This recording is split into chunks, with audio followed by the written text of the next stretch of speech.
Bien, señorita y jóvenes estudiantes, esperando que se encuentren bien de salud, vamos a continuar con nuestras clases correspondientes al área de comunicación en este cuarto grado a nivel avanzado del SEBA Andrés Bello. El día de hoy vamos a tocar un tema de gramática que tiene que ver pues con la oración gramatical, desde su criterio semántico y sintáctico.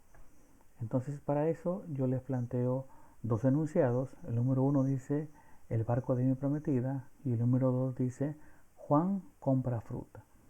Entonces vamos a notar que estos dos enunciados son distintos, pues cumplen una función gramatical totalmente distinta una a la otra. Y acá pues les he propuesto dos alternativas. La número uno es frase u oración. Igual al número dos es frase u oración. ¿Qué piensan ustedes? A ver, rápidamente. ¿El barco de mi prometida será una frase o será una oración? ¿No? Este enunciado es una frase. Es una frase. ¿Por qué? La respuesta es muy sencilla. Porque no tiene un sentido completo. Y para que tenga sentido completo necesita, por ejemplo, de un verbo. ¿Sí? De un verbo. ¿No? Y de otros complementos que le permitan tener una independencia sintáctica. Es decir, un sentido completo. Y en este segundo ejemplo, Juan compra fruta, ¿será una frase o una oración? En este segundo ejemplo, sí es una oración. ¿Por qué?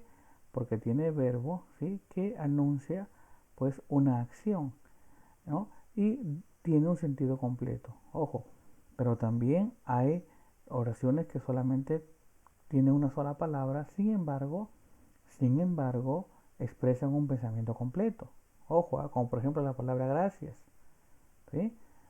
Es una oración de tipo unimembre porque tiene un sentido completo. En cambio, el barco de la prometida no tiene un sentido completo. ¿Qué son las frases? Las frases son un conjunto de palabras que tienen sentido, pero el sentido no es completo, ¿sí? Tiene dependencia sintáctica. ¿Por qué? Porque depende de un verbo, como les decía, para que pueda tener un significado pleno. ¿Ya? Esa es la diferencia. Entonces, justamente hablamos de eso, ¿no? Que la frase son las palabras, conjunto de palabras con coherencia de sentido, organizadas alrededor de un núcleo capaz de cumplir una función, pero que no llega a tener sentido completo. Es una expresión formada por un conjunto de palabras entre las cuales no hay verbos en forma personal. Ejemplo, el bibliotecario mendigo, la ciudad blanca, Julio entusiasta, la gran marcha, una pausa larga y corta, etcétera. Ojo, miren, por ejemplo, vamos a tomar este segundo enunciado. Dice la ciudad blanca.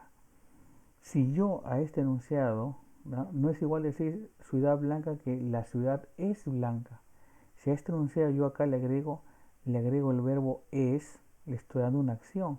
Entonces ya le estoy cambiando el sentido, ya tiene un sentido completo ya.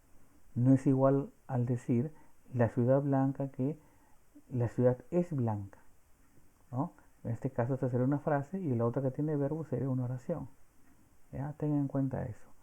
Entonces la oración gramatical la vamos a definir de dos criterios, de dos puntos de vista, de dos criterios. Uno es el semántico y otro es el sintáctico. ¿Qué estudia la semántica? Estudia el significado de las palabras dentro de una expresión. Y la sintaxis que estudia, les adelanto un poco, estudia justamente la función que cumplen estas palabras. Bueno, desde un criterio semántico, la oración es una unidad mínima con sentido completo que expresa una actitud del hablante y que tiene autonomía sintáctica. De acuerdo a este criterio, la oración gramatical se clasifica en, número uno, oraciones enunciativas. Cuando yo anuncio, expreso algo, ¿sí? Puedo hacerlo de manera afirmativa o de manera negativa. Por ejemplo, voy a Chiclayo. Estoy afirmando algo, ¿no? Es una afirmación. Negativa, nunca voy a Chiclayo. La palabra nunca indica una negación. Luego tenemos oraciones interrogativas, son aquellas pues que le hacen una pregunta, ¿sí?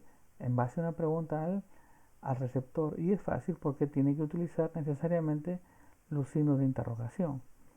Las exclamativas, que es una expresión que indica fuerza, ¿verdad? Que indica fuerza y lo identificamos también porque siempre va entre signos de admiración. Las oraciones dubitativas, aquellas que indican una duda. Tal vez vaya a la fiesta, posiblemente, quizás, ¿no? Son palabras o son pistas, digamos, estas palabras son pistas que me van a poder o facilitar la identificación de palabras de oraciones dubitativas, ¿correcto? Las iterativas que expresan un deseo. Feliz día, ojalá te vaya bien, espero regreses temprano, Dios te acompañe, etcétera, ¿no? Son oraciones desiderativas porque expresan un deseo. Las imperativas son aquellas que expresan una orden o mandato. Por ejemplo, cierra la puerta, regresa temprano, lee el cuento otra vez, cierra ese cuaderno, ¿sí? Son órdenes. Acá tenemos un ejemplo, retírate de la fiesta. ¿Sí? Todo lo imperativo significa orden. Y observativo son aquellas que generan un cambio de conducta, ya sea a través de ruegos o a través de una expresión firme, ¿no? Por ejemplo, ven a la fiesta, ¿sí? En este caso también va con signo de admiración. Y desde un criterio sintáctico, en este criterio la oración gramatical es una unidad autónoma e independiente de otras que integran el mismo sintagma. Aquí encontramos dos tipos de oraciones, ¿no? Se clasifican oraciones unimembres y oraciones bimembres. La oración unimembre es aquella que no puede ser dividida en sujeto y predicado, ¿no? Algunos ejemplos acá. Fuera, hasta mañana, no, a las 3, bien, etcétera, ¿no?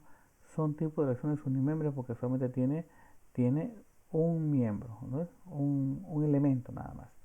No tiene sujeto y predicado. Ojo, acá hay que hacer una acotación. También las oraciones impersonales, que son aquellas que donde no se puede identificar el sujeto, ¿no? Por ejemplo, llueve mucho en invierno. ¿Ya? Entonces, digo, llueve mucho, la palabra llueve es el verbo, ¿no? Pero ¿quién llueve mucho? ¿Te das cuenta? No se puede identificar el sujeto. Entonces es una oración impersonal, ¿no?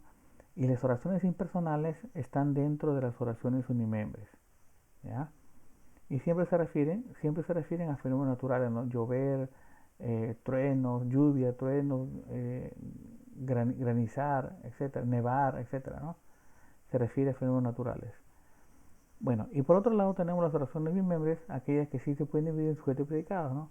Pedro llegó a las 3, sujeto Pedro llegó a las 3, predicado, ¿no? No puedo ir a la biblioteca, esa monografía está muy bien hecha, ¿sí? Etcétera. Y ahora le estoy publicando parte de la práctica, obviamente que son muchos más ejercicios, ¿sí? Para más o menos orientar lo que van a hacer. Por ejemplo, en la primera pregunta dice, en el criterio sintáctico que lo acabamos de ver, encontramos a las oraciones A, dubitativas y iterativas, unimembres exclamativas, afirmativas negativas, unimembres bimembres o imperativas bimembres. ¿Cuál será la respuesta? La respuesta es la alternativa D. Lo acabamos de ver, ¿no?